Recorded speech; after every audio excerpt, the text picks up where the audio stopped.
क्या तुम मुझसे शादी करोगी?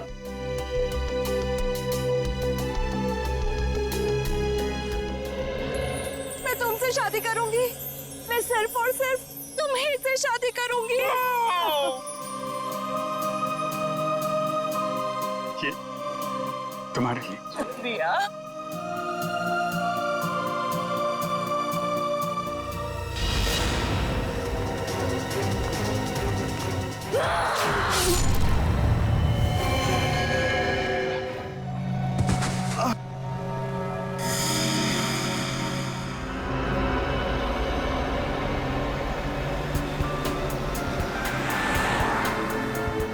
हेलो। हाँ, बस आधे घंटे में पहुंच रहा हूँ। आई नो सब मेरा वेट कर रहे हैं। मैं जल्दी से जल्दी आने की कोशिश करता हूँ। ओके बाय, रखता हूँ।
खूनी बहुत ही निर्दयी रहा होगा। कोई खूनी कभी रहमदिल हो ही नहीं सकता पूर्वी,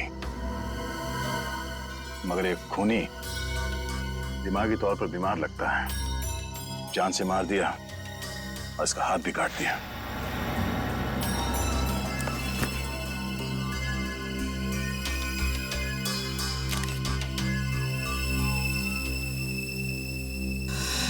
जतिन नाम है इसका, केबल ऑपरेटर है ये। सर लगता है कहीं जा रहा होगा और रास्ते में ये सब हो गया।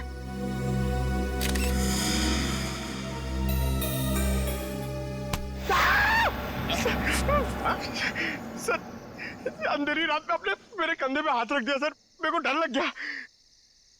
क्या मिला निखिल?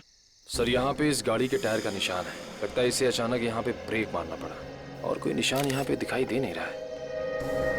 सर ये किसी इंसान का काम नहीं है सर, ये वही जुलाई वाली आत्मा का काम है सर। सर उसने इससे पहले इसी महीने इसी तरह दो लोगों के खून किए थे सर। आज 13 जुलाई है और उस दिन 4 जुलाई की अंधेरी रात थी। इसी आत्मा ने जीवन का एक पैर काट डाला और जीवन मर गया। किसी ने खूनी को नहीं देखा।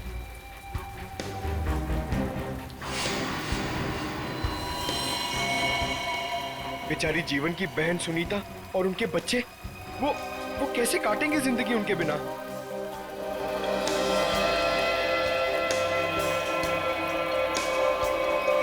और वो पार्लर वाली औरत, उसकी नाक और उंगली काट ली और किसी ने नहीं देखा उस आत्मा को। वो भी इसी खूनी आत्मा के हाथों मारी गई 5 जुलाई की रात को इसी तरह। लेकिन किसी ने तो देखा होगा खूनी को। नहीं सर, हमने कुछ नहीं देखा। जब तक हम अंदर आए रीना मर चुकी थी। ये कोई आत्मा का खेल नहीं है, ये किसी खूनी इंसान के बिगड़े हुए दिमाग का खेल है जो इसे आत्मा का किया साबित करना चाहता है। पूर्वी, इस कार को अच्छी तरह से चेक करो। जितने भी उंगलियों के निशान है सब उठा लो। और तुम सब आसपास देखो कुछ मिलता है क्या।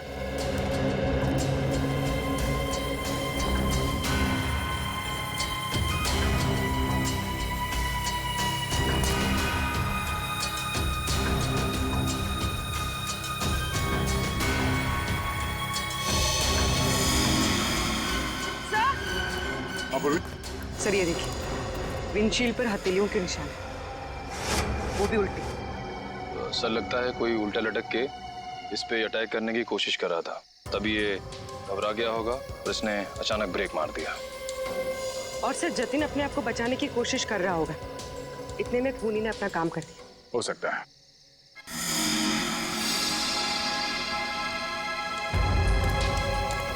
कुछ और भी हो सकता है। ये देखो,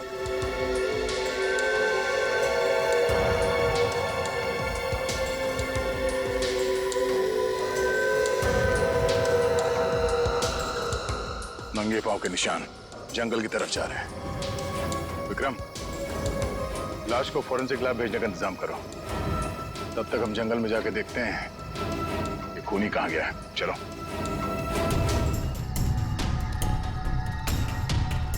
सर, हम लोग और कितना आगे जाएंगे सर? जहां तक सुराग नहीं मिल जाते वहां तक। सर, अगर यहाँ सुराग हो ही नहीं तो? और अगर सुराग यहीं पे हो तो? हाँ? पूर्वी, तुम इस तरफ देखना।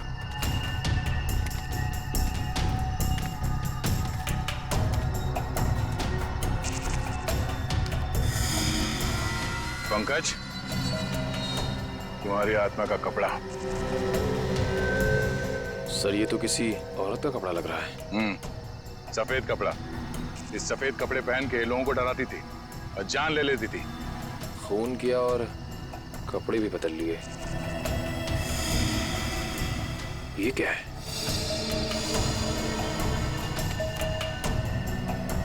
अरे ये क्या, मरा हुआ चूहा? अरे चूहा नहीं है पंकज, विग है। सर, शायद उसी खूनी औरत का होगा।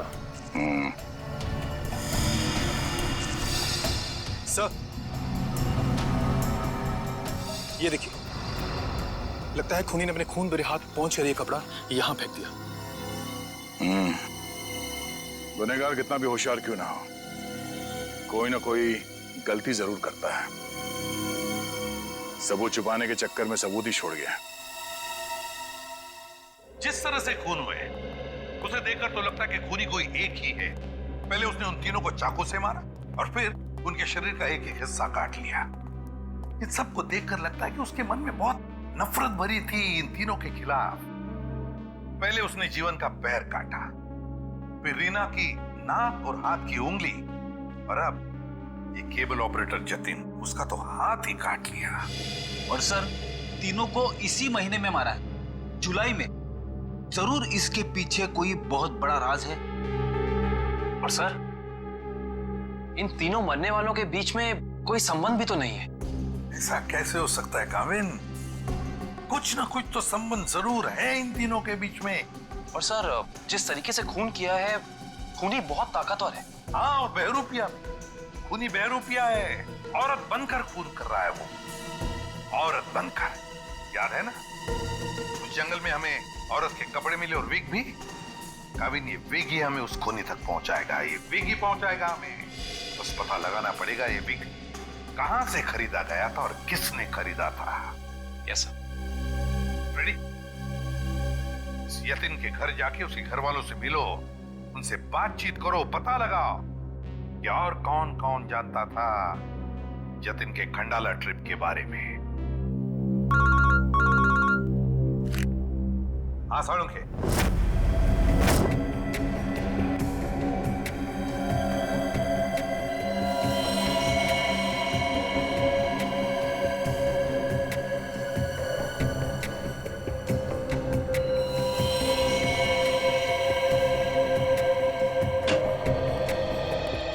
Good morning. Good morning. आपको भी good morning sir. Good morning. तो ये जतिन की लाश देख के कुछ पता चला घाव के बारे में?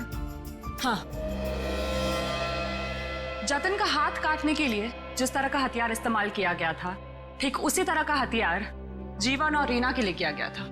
इसका मतलब सर, कम से कम ये तो पता चला कौन से हथियार से इन सबका खून किया गया, जो इन सारे केसेस को जोड़ता है।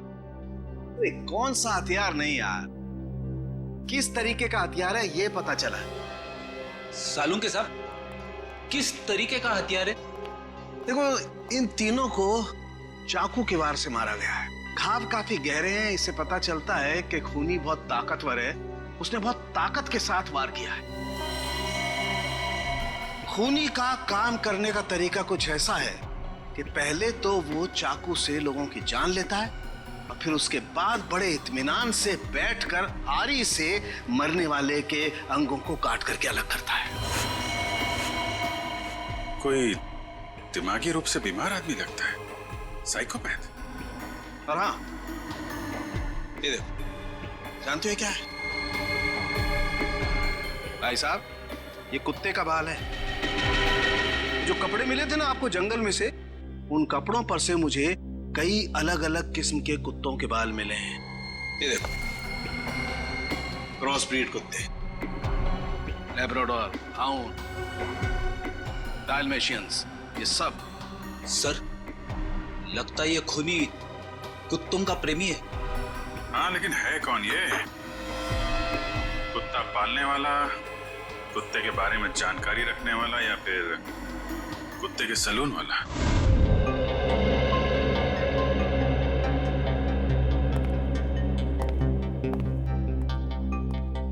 मैं और क्या बताऊं सर, मुझे तो विश्वास ही नहीं हो रहा है कि जितिन भैया को कोई क्यों मारना चाहेगा। वो एक सीधे साधे आदमी थे। अपने केबल नेटवर्क के बिजनेस के अलावा उनको फुर्सत ही नहीं थी कि वो किसी और विषय में सोचे।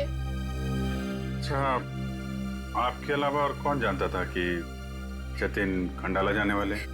खंडाला जाने के प्लान के बारे में तो उन्होंने मुझे अचानक ही बताया था, और मुझे नहीं लगता कि किसी और को भी उन्होंने इस बारे में बताया होगा। फोन पे किसी से बातचीत कर रहे हो, कुछ सुना हो? नहीं नहीं, फोन पे नहीं। सर, हाँ श्रेया, सर इधर।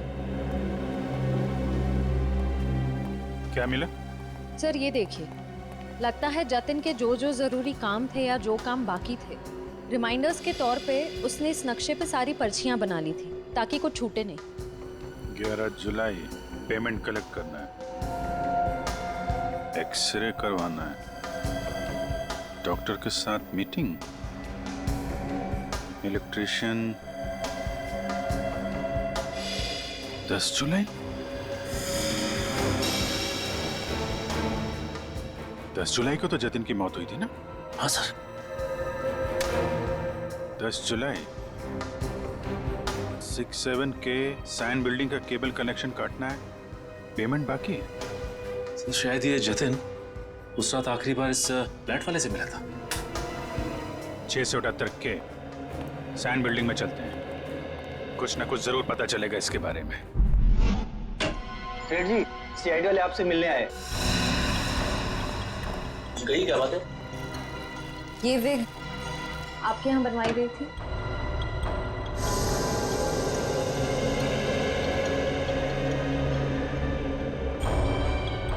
जी हाँ, ये हमारे यहाँ था। किसने बनवाई थी? क्या बात है, कुछ गंभीर मामला लग रहा है। मामला वाकई गंभीर है। हमें शक है जिसने ये विग बनवाई थी वो खून भी करता है। सर, ये तो औरत की विग है। औरत और खून? हाँ, क्या आप प्लीज बता सकते हैं कि ये विग किसने खरीदी थी?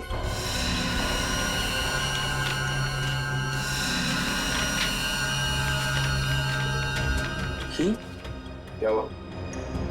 सर, ये खूनी नहीं हो सकती सर। ये खूनी हो सकती है या नहीं वो हम तय करेंगे। लाइए।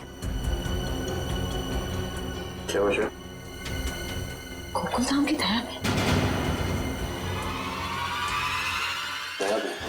अरे भाई साहब, आप थोड़े भाव तो वाजबी कीजिए। हमारी सोसाइटी में सोनीता आती है ना, वो तो हमेशा वाजबी भाव ही लेती है। वो हमारी फैमिली सब्जी वाली है।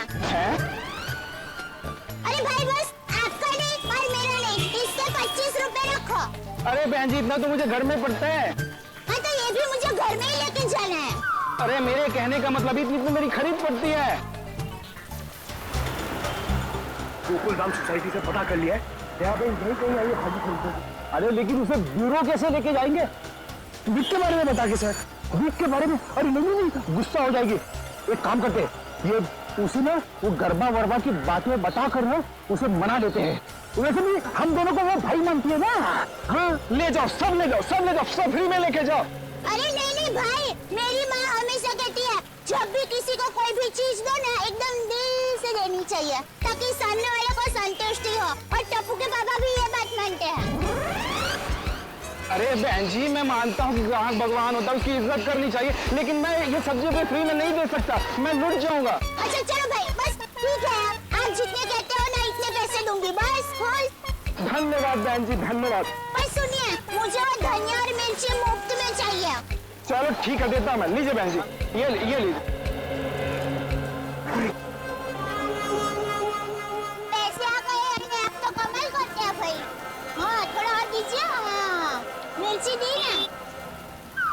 अरे फ्रेंडी भाई, पंकज भाई, हाय कैसे हैं? हम लोग ठीक है, आप कैसे रह रहे हैं? मैं एकदम मजे में। आप लोग यहाँ सब्जी खरीदने आए हैं? हाँ, सब्जी, भाजी। अरे हाँ, ये तो डेली भाजी खरीदते हैं, हर रोज। वैसे इनको देख के लगता ही है कि ये भाभी जी को बहुत मदद करते होंगे, एकदम पत्नी औरत है। अरे यामिन, ये तो कुछ भी नहीं है, ये है ना, ये तो डेली कपड़े भी धोते हैं। पंकज मुंह बंद कर, नहीं तो मैं तुझे धोऊंगा। वीक। अरे ये तो कमाल का सुना, आप वीग पहन के कपड़े धोते हैं।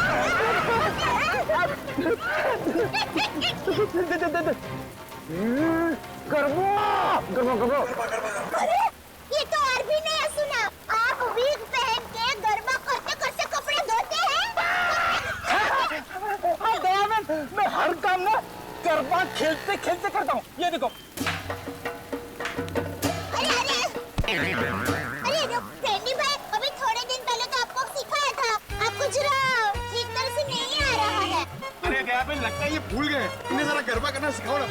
अभी यहाँ अर्जेंट है। हाँ ठीक है, सीरी भाइयों का काम नहीं रुकना चाहिए। देखिए, हम लोग यहाँ रास्ते में गरबा करेंगे ना तो एक्सीडेंट हो जाएगा। गरबा करने के लिए थोड़ी जगह होनी बहुत जरूरी है। कैबिन, टेंशन लेने की जरूरत नहीं है, फ्रेडी के पास है कैसी जगह।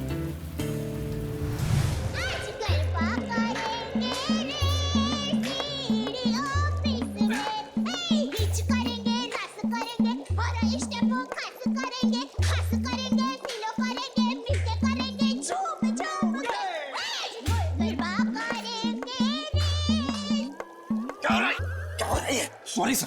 क्या सॉरी? ये क्या बात करने की जगह है? इमरजेंसी है। इमरजेंसी तो अपने ब्यूरो में क्यों नहीं किया यार? वहाँ पे इंट्रोगेशन चल रहा है, इनसे कुछ पूछताछ करानी है। कौन है? कौन है ये? वो नमस्ते, जय जिनेंद्र। मैं हूँ दया टप्पू के पापा गड़ा। अरे फ्रेंडी भाई, ये आप लोगों का किचन है? मुझे तो अभी पता चला। और ये जामुनी रंग है, मतलब ये दराक। हाँ, ये अनार का जूस है, और ये पीला मतलब ये मौसमी का जूस है। पर आप जूस को गर्म क्यों कर रहे हैं? सूप बना रहे हैं? और आप शेफ हैं? अरे वो खाना बनाता है ना, उनको इंग्लिश में बोलते हैं ना शेफ। बावर्ची भाई। बावर्ची हो? अरे मैडम, ना ये किचन है ना मैं बावर्ची हूँ, समझी? देखो फ्रेडी, अगर 2 मिनट में तू इनको यहाँ से नहीं ले गया ना, मैं यहाँ से चला जाऊंगा। ओ भाई, जूस वाले भाई, देखिए मैं यहाँ अपने आप नहीं आई हूँ, मुझे यहाँ फ्रेंडी भाई और पंकज भाई लेके आए हैं। मुझे भी बहुत काम है, बापूजी के लिए थेपला बनाना है, टप्पू के लिए नाश्ता बनाना है, ढोकला काम पड़े हैं। वैसे आपका नाम? देवन, ये डॉक्टर है, डॉक्टर सालूम के। ओह डॉक्टर साहब, नमस्ते डॉक्टर साहब। आप किसके डॉक्टर हैं? पशु, पक्षी की, मनुष्य के? अगर आप मनुष्य के डॉक्टर होंगे ना, तो आप हमारे गोकुलधाम सोसाइटी के डॉक्टर हादी भाई को तो जानते ही होंगे। उनका कमाल क्या है, वो डॉक्टर है ना, फिर भी खाने के बहुत शौकीन है। भगवान की कृपा है। देवन, ये डॉक्टर सालूम के है, फॉरेंसिक लैब के। लैब के डॉक्टर? बहुत अजीब डॉक्टर है नहीं? अजीब? हाँ, मैं अजीब हूँ, मैं बोलो, कर लो क्या करना, मैं अजीब हूँ। ये अजीब है और कान के गरीब है। अरे यार, कुछ सुनाई नहीं देता, कानपुर में हड़ताल है, कितनी जोर से बोल रहे हैं। और डॉक्टर साहब, सॉरी माफ करना, छोटी मुंह बड़ी बात कर रही हूँ। मैं देख रही हूँ आप कब से फ्रेंडी भाई को डांट रहे हैं, आपको कोई बोलने वाला नहीं है, इसलिए अगर आप ज्यादा डांटेंगे ना तो मैं पमरुदन साहब है ना, उनको बोल दूंगी। किसको बोल देगी? पमरुदन? Sorry sir, ACP Pradyuman sir. ACP? ये एसीपी का क्या है ना? हाँ, बोल दो। बोल दो, जा करके एसीपी को बोल दो, मैं डरता नहीं हूँ एसीपी से, अंडरस्टैंड? ओहो, राम राज्य प्रजा सुखी। भाई साहब, ये बेचारे फ्रेंडी भाई गरबा सीखने की कोशिश कर रहे हैं, मेहनत कर रहे हैं, आप उनको डांट रहे हैं। और ये भाई है कि यहाँ पर आराम कर रहे हैं, आप इनको कुछ नहीं कह रहे हैं और ये बेचारे फ्रेंडी भाई को डांट रहे हैं। जया बहन, हमें ऑर्डर नहीं है, यहाँ पे जो सोता है ना वो सोता ही रहता है। अरे पर दिन में कोई कैसे सो सकता है? सेहत के लिए अच्छा नहीं होता है। और साहब, आप तो डॉक्टर है, आप इनको समझाइए, उठाइए जरा। दिन में सोना ठीक नहीं है ना? नहीं, गलत बात है ना? अच्छा। हाँ, तो एक काम करो, आप जाकर के इनको उठा दो। जरूर। हाँ, उसमें क्या? हे जागने तू जागवा, श्री कृष्ण गोवालिया, तुझ विना धेनुमा कौन जासे। भाई, लगता है गुजराती नहीं है। हाँ, गुजराती नहीं। उठाओ उठाओ भाई, उठिए, चलिए चलिए चलिए, उठिए, दिनचर्या शुरू कर दीजिए, दिन शुरू हो गया है। उठाओ उठाओ उठाओ उठाओ, हाँ उठाओ उठाओ।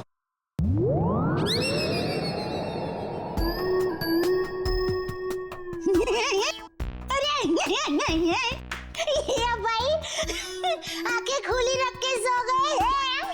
अरे ये उठेगा नहीं, क्योंकि ये उठ गया है। हाँ, मर गया, ये लाश है, ये लाश। बाबा जी,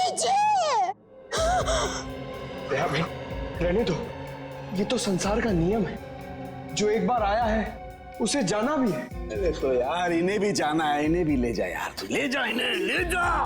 मोरे दम न उसे दम न यार न जम न मोले सो साउंड में सब न कर न बमण न मंगे न मोले सो साउंड में सब बने सब मंगल जी सवे से पर मंगल जी से स्पेशल लगन दीजिए उन मन तम न से न जम न सब। अरे दयाबेन, क्या हुआ? जय जय सुबह भगवान की सारू के ने कुछ नहीं ओ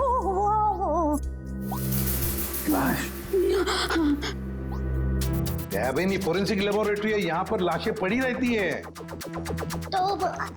इनको डर नहीं लगता? ये तो लाशों से बातें करते हैं।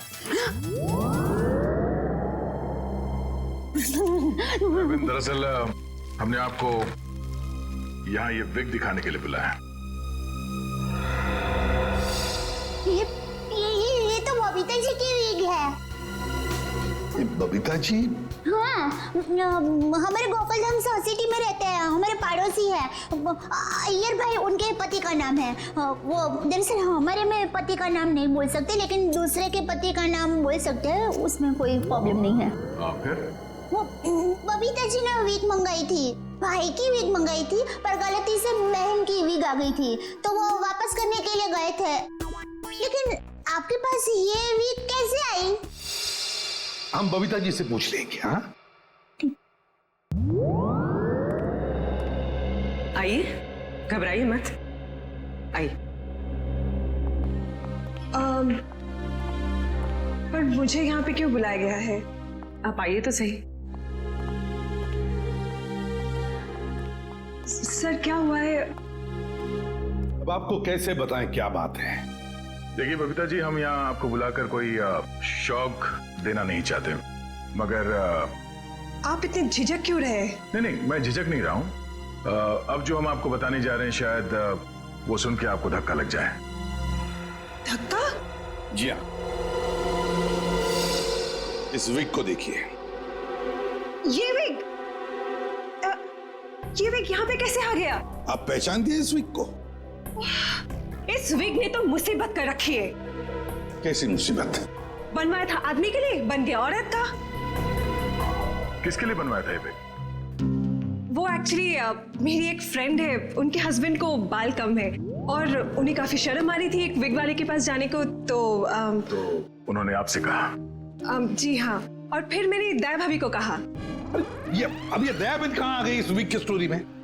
नहीं, वो एक्चुअली दया भाभी को काफी कुछ मालूम होता है ना, इसके लिए। अच्छा, फिर क्या हुआ? और फिर दया भाभी ने जेठा जी को कहा, और फिर जेठा जी ने पिताजी को कहा, पिताजी ने नेताजी को कहा, नेताजी ने बेटे जी को कहा। अरे बबीता जी प्लीज, कहीं तो ये खत्म होगा क्या नहीं, बताइए ना, आगे क्या हुआ? नहीं सर, ऐसी कोई बात नहीं है। जेठा जी ने सिर्फ कहा कि वो मेरी मदद करेंगे, क्योंकि उन्हें पता था ना कि विग कहाँ से बनाया गया है, इसलिए। आगे क्या हुआ?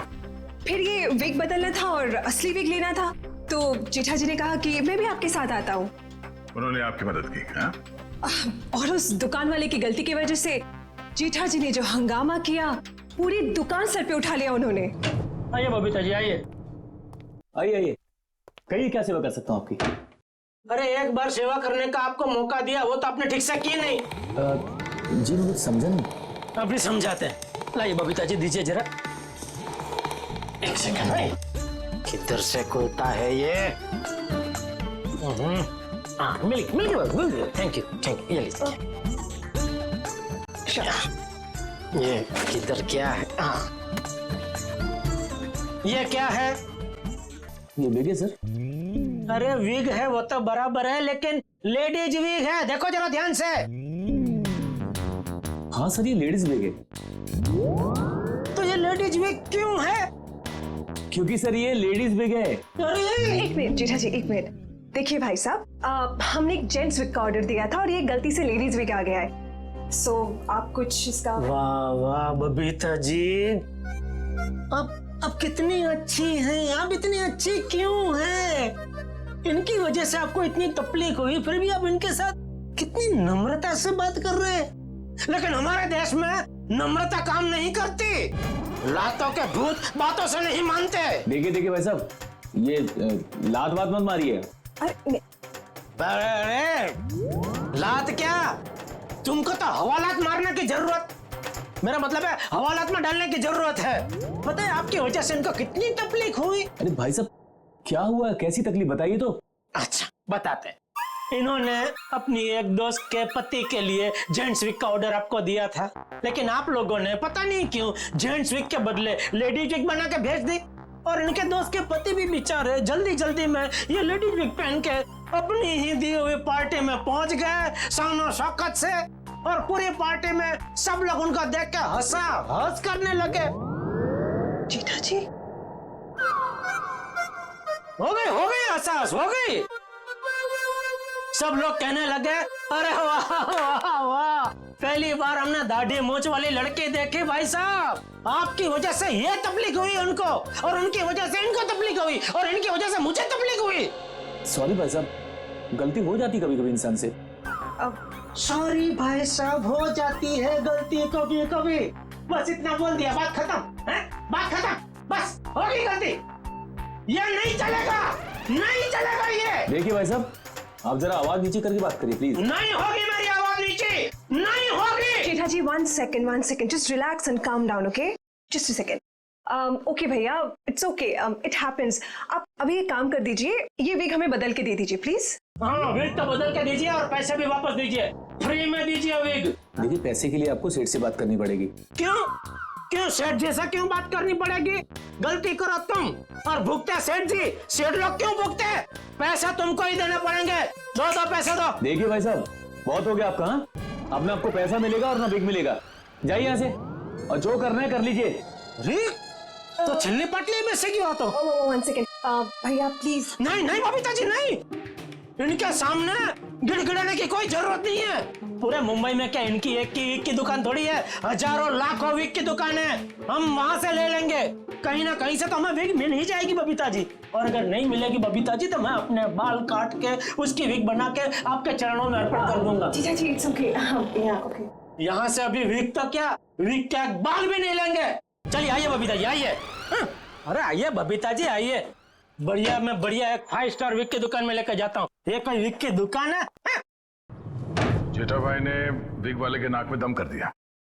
नहीं सर, पर हाँ नाक में दम करने की कोशिश की। मतलब नाक में दम नहीं हुआ? नहीं सर, पर सर उन दोनों के बीच में बहुत ज्यादा बहस हुई, पर जेठा जी भी हार मानने वाले में से तो है नहीं। बबीता जी प्लीज एक मिनट, अरे कहीं पर तो आपके इस महाभारत की समाप्ति होगी। हाँ सर, उस दुकान वाले ने फिर बहुत रूडली जेठा जी को कहा कि अगर आपको इतनी जल्दी है तो आप खुद जाके विग बदल लो। समझ में नहीं आ रहा था सर। विग वाले ने जेठा भाई से कहा कि असली विग यानी बबीता जी वाली विग जिस आदमी के पास है जेठा भाई उस आदमी के पास जाए और उस विग की अदला बदली कर ले। अच्छा, मतलब जेठा भाई या औरत वाला विग लेकर उस आदमी के पास गए जी, अदला बदली करने के लिए। जी जी। और आप भी गई होंगी उनके साथ? नहीं सर, मैं नहीं गई थी। आप नहीं गई थी? अरे ये तो बहुत अच्छा हुआ। आप जा सकती हैं। आगे की कहानी हम जेठा जी से पूछेंगे। पर सर आप लोग ये क्यों पूछ रहे हो? हुआ क्या है? बबीता जी, खून हुआ है।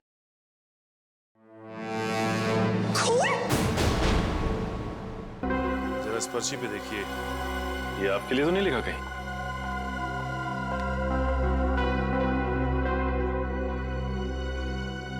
ये तो जतिन का लिखा हुआ लगता है। बिल्कुल सही पहचाना आपने। मगर ये आपके पास क्यों है? एक्चुअली जतिन का खून हो गया है। खून? खून? ये आप क्या बात कर रहे हैं सर? वो भी कल ही तो हमारे घर पे आए थे।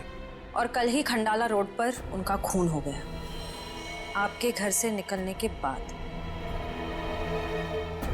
कहीं आप लोग हम पर तो शक नहीं कर रहे? क्या करें, हमारा काम ही कुछ ऐसा है। शक से शुरुआत करते हैं और सबूत तक पहुंचते हैं। लेकिन हम क्यों मारेंगे उनको सर? हाँ, केबल की पेमेंट को लेके थोड़ा झगड़ा हुआ था हमारा, लेकिन क्या हम आपको खूनी दिखाई देते हैं? वो सब छोड़िए, आप ये बताइए कि जतिन यहाँ अकेला आया था या फिर उसके साथ में कोई और भी था? जी नहीं, वो अकेले थे।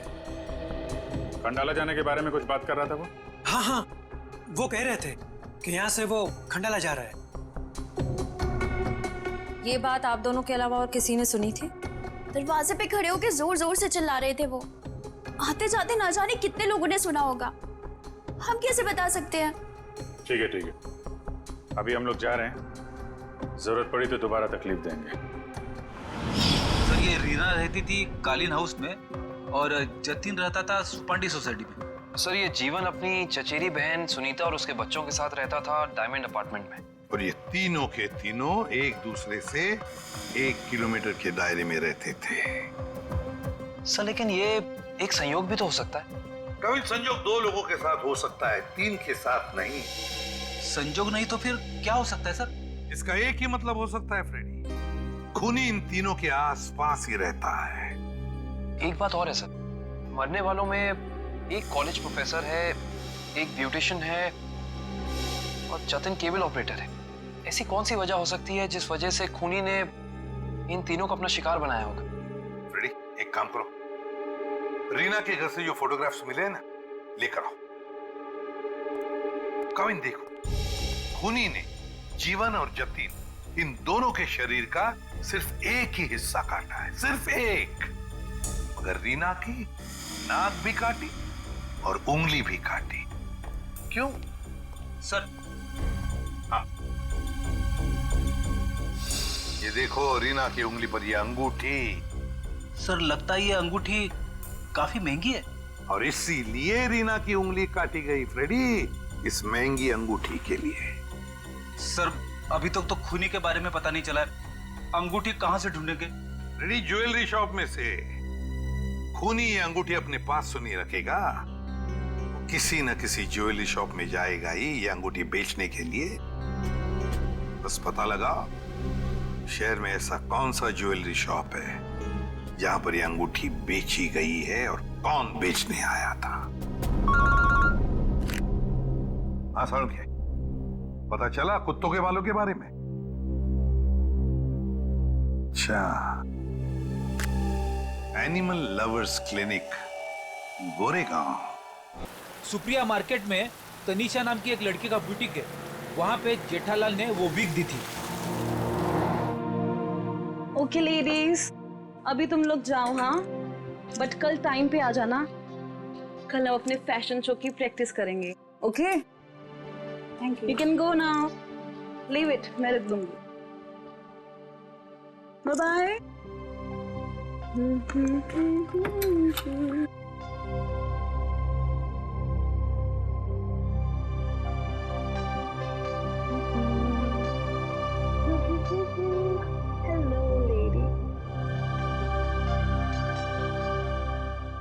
Bye, bye, bye.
प्लीज मुझे छोड़ दो।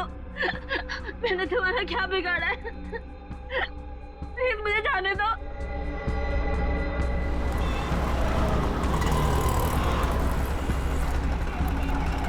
सर, वो रहा तनीषा का बुटीक। प्लीज छोड़ दो।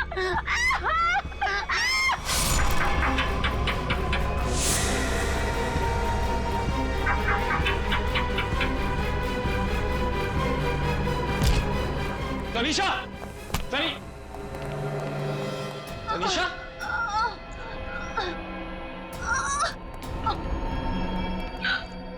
एम्बुलेंस बुलाइए जल्दी। संभाल के।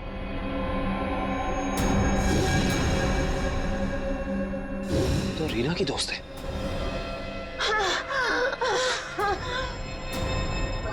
आखिर इस सबके पीछे है कौन? सीआईडी जी, कहिए क्या मदद कर सकता हूं मैं? डॉक्टर साहब, हम एक खूनी की तलाश कर रहे हैं जिसने 3 खून किए हैं। उसके कपड़ों से हमें कुछ ऐसे क्रॉस ब्रीड कुत्तों के बाल मिले हैं जिसका डीएनए आपके यहाँ इलाज कराने वाले कुत्तों के डीएनए से मैच करता है। यहाँ हर रोज सैकड़ों लोग अपने कुत्तों के इलाज के लिए आते हैं। अब किसका बाल मिला है हम कैसे बता सकते हैं? कुत्तों का छोड़िए, हमें वो आदमी चाहिए जिसने खून किए। Sir, we are dog lovers. कुत्तों से इतना प्यार करते हैं, इंसान को कैसे मार सकते हैं? ये तो फिंगरप्रिंट्स लेने के बाद ही पता चलेगा। फिंगरप्रिंट्स? जी हाँ, जतिन नाम का आदमी जिसका खून हो चुका है, उसकी गाड़ी पर से हमें खूनी के फिंगरप्रिंट्स मिले हैं। तो डॉक्टर साहब, हम आपके और आपके स्टाफ के फिंगरप्रिंट्स के साथ उस फिंगरप्रिंट को मैच करना चाहते हैं।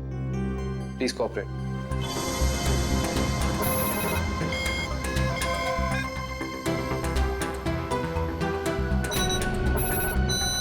हाँ भाई।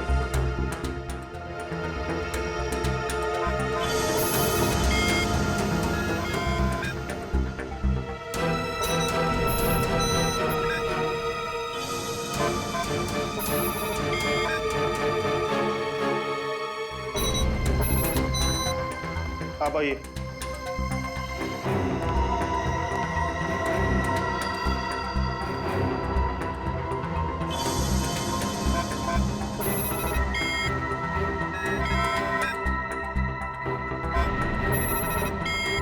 सर, इनका भी फिंगरप्रिंट मैच नहीं हुआ।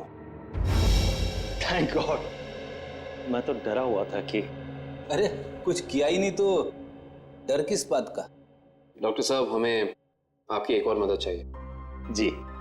हमें आपके उन सारे क्लाइंट्स के नाम और पते चाहिए जो अपने क्रॉस ब्रीड कुत्तों को यहाँ आपकी क्लिनिक में इलाज कराने के लिए लाते हैं। श्योर। सर, रीना की अंगूठी की डिजाइन हमने सारे जूलर्स को भेजी थी, सिर्फ इस सलोरा जूलर्स ने पहचान की है। और श्रेया, ताज्जुब की बात तो यह है कि एक साधारण सी अंगूठी के लिए खूनी ने रीना की उंगली काट दी। आइए सर, क्या देखना चाहेंगे आप लोग? हम सीआईडी से हैं, हमने ही आपको कॉल किया था। ओह हाँ, आप लोग किसी लड़की की अंगूठी के बारे में जानना चाहते हैं? जी हाँ, इसी डिजाइन की कॉपी हमने आपको भेजी थी और इसी लड़की की वो अंगूठी है, रीना नाम है उसका। अंगूठी तो यही है, मगर ये अंगूठी मैंने किसी और के ऑर्डर पे बनाई थी। तो फिर किसके ऑर्डर से बनाई थी? देखिए, किसी का खून हुआ है, प्लीज। हाँ, बताता हूँ।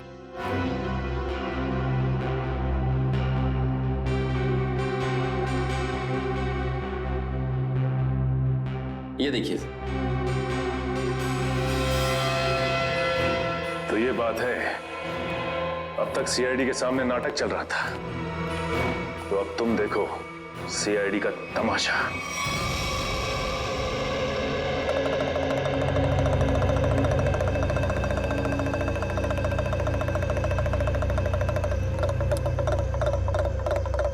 मेहरबान साहिबान, कदरदान, लाले दी जान, जल्दी आइए जल्दी। आपके सामने एक तमाशा पेश करने वाले हैं हम लोग। एक ऐसा तमाशा जो सच्ची घटना पे आधारित है, एक ऐसा तमाशा जिसे देख के आपके होश उड़ जाएंगे। जल्दी आइए मेहरबान साहिबान। अरे बहनों, भाइयों, दोस्तों, जल्दी आओ। छछूंदर के सिर पे चमेली का तेल, देखो रिश्तों का बनता बिगड़ता खेल। ये क्या है सर? ये आप लोग क्या कर रहे हैं? तमाशा, तमाशा, हम यहाँ आपके सामने एक तमाशा लेकर आए।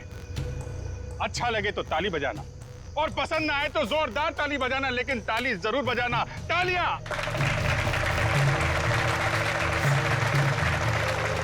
ये कहानी है एक लड़के और एक लड़की की। लड़का लड़की से बेहद प्यार करता था।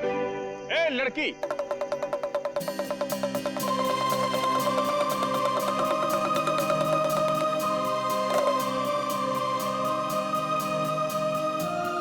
रीमा, मैं तुमसे बहुत प्यार करता हूं। मैं तुम्हारे बिना एक पल भी नहीं जी सकता।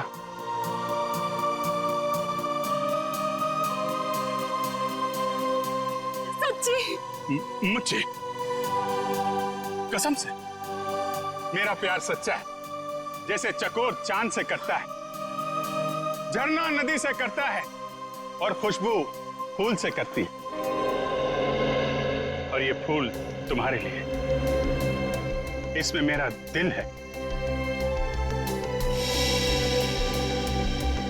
क्या तुम मुझसे शादी करोगी?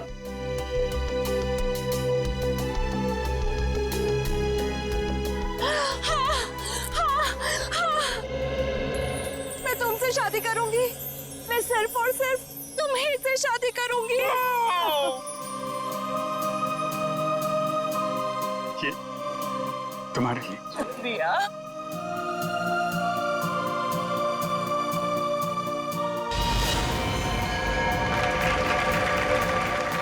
लेकिन मेहरबान कदरदान साहिबान लाले दी जान, जिस लड़के की शादी होने वाली थी उसकी एक बहन भी थी।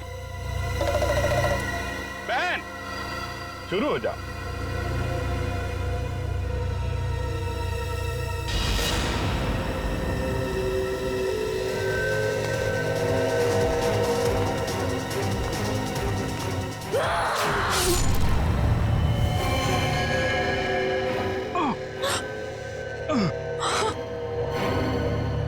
बहन, ये तूने क्या किया?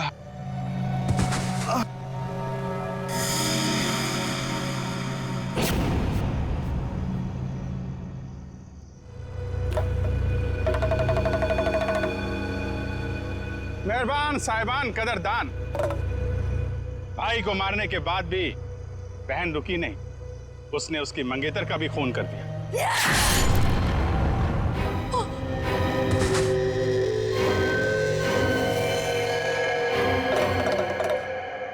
इन दोनों को मारने के बाद भी बहन का खूनी खेल बंद नहीं हुआ। अरे उठ जा, तेरा रोल खत्म हो गया, उठ जा। एक बेचारा निर्दोष राह चलते जा रहा था, इसे क्या मालूम कि वहां मौत उसका इंतजार कर रही है। जा भाई, मर जा।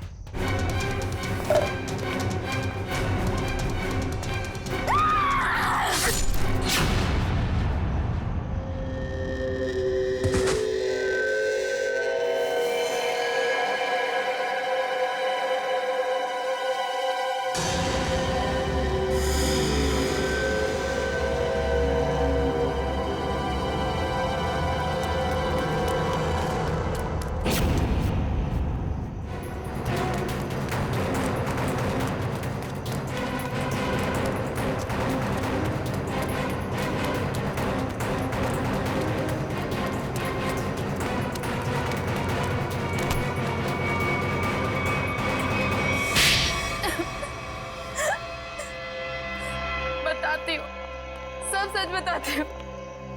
मैंने ही अपने चचेरे भाई और उसकी मंगेतर रीना का खून कर दिया, क्योंकि वो दोनों मुझे अपने घर से निकाल देना चाहते थे। मैंने जो कुछ भी किया अपने बच्चों के लिए किया।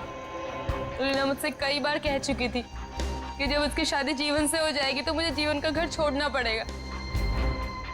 अपने बच्चों को लेकर कहाँ जाती? मैं एक तलाकशुदा औरत हूँ और ज्यादा पढ़ी लिखी भी नहीं हूँ, इसलिए मैंने सोचा कि तुम दोनों को अपने रास्ते से हटा देती हूँ, और मैंने वो ही किया। लेकिन मुझे लगा कि लोगों को मुझ पर शक ना हो जाए, इसलिए इसको सीरियल किलिंग का रूप देने के लिए मैंने जतिन का भी खून कर दिया। तुम्हें क्या लगा ऐसा करने से तुम बच जाओगी, हैं?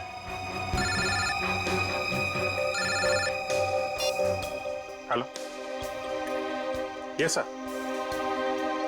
हाँ सर। एएलसी क्लिनिक में तनीषा के साथ तुम ही जाती थी ना?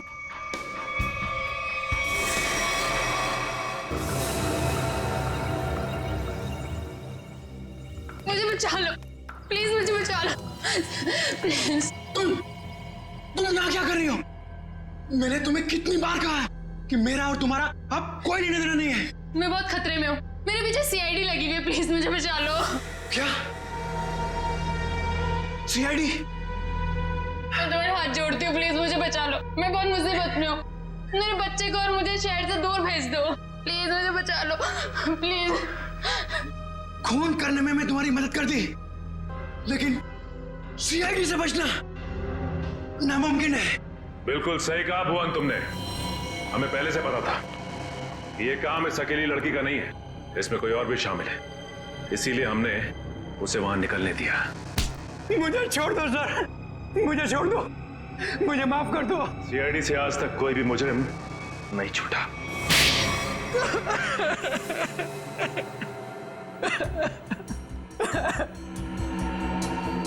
सर, मैं ये मजबूरी में कर रहा था, मेरे पास और कोई चारा नहीं था।